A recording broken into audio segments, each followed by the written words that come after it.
and welcome in to be our guest. We have somebody that I just love. We have Mike Jordan from Alabama Power, and I know that what you do at Alabama Power affects every single one of us.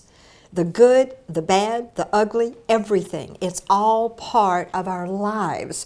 We're heading into the summer months, and you know what that means in Alabama. Yes. So you know every way, and Alabama Power wants you to be helped as far as cutting down what you have to spend. They're not there to take your money, they're there to help you have a good life. Right. So what can we do? Yeah. Well, so first of all, thank you. These are incredibly helpful. Any tip that we share, folks can use these.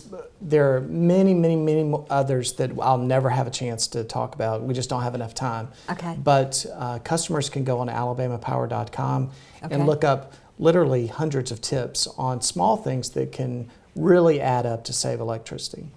The first thing that I would say is that one's power bill is directly related to how much power they use. Okay.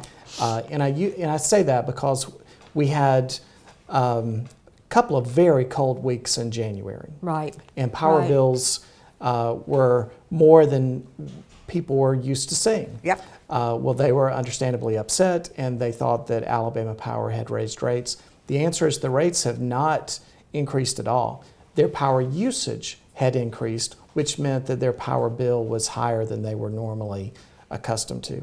So I say that because the company, in fact, did not raise rates at all last year. It's a very slight decline in rates, but the power usage was more than we'd seen in the past. So going into the summer, Okay. you're 100% right. This is the time of Yep. year. Even though we had a week or 2 weeks of really cold weather in January, we have 2 or 3 months of really warm weather in the summer. So small things really add up, and I always put them in buckets. Great. So the first bucket are things that cost no money.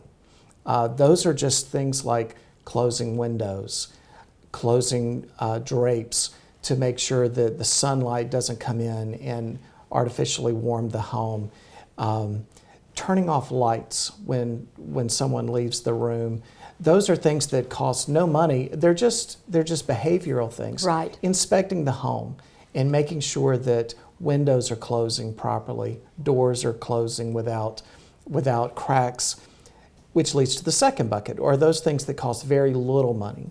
So if I have my door and it doesn't close completely, or I can see Yep. I can see underneath the door. I've got that right now. So. Right. So that's just an inexpensive piece of weather stripping. Yep. And the goal is any place there's a crack, any place that the window doesn't close completely, if there's opportunity for that warm air to come into the home, then that is making your air conditioning work harder. It's taking more time to cool that home. So those small things really do add up. So let me ask you this too. What can I do as far as does it really matter if I unplug things I'm not using? Does it matter what time I do the laundry or run the dryer or things Sure. like that? Sure.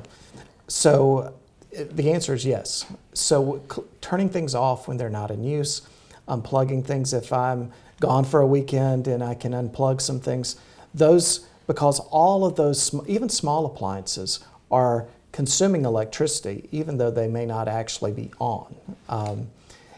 But then the time of day where certain things are used. So Okay. for instance, doing the laundry and drying clothes at the hottest part of the day, obviously that Right. heats the home and it makes the system work even harder. So we would recommend doing some things that artificially heat the home in the cooler parts of the day, late at night, earlier in the morning. Okay. Obviously cooking has to occur whenever the meal time True, comes, true. but the other things that are elective, washing dishes, the laundry, those can be done at different times of the day, and it saves your home from that artificial heating, which in turn saves the air conditioning unit from having to work even harder.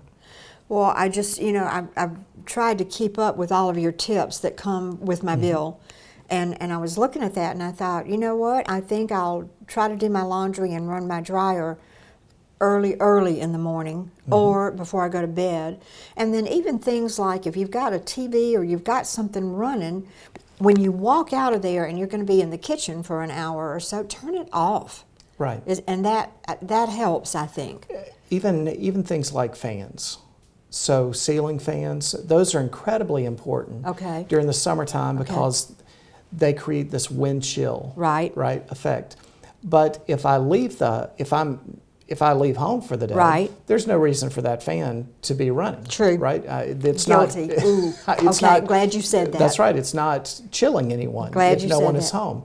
So fans are incredibly important because they do cool.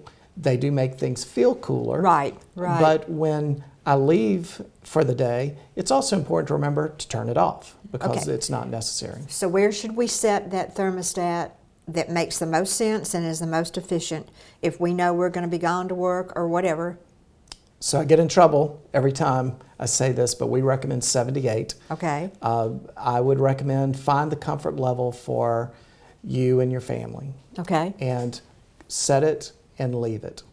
Okay. Where the system has to work harder is when it's always having to catch up. Okay. And running the thermostat up and down over the course of a day really makes that unit running inefficiently, and Okay. that costs more money.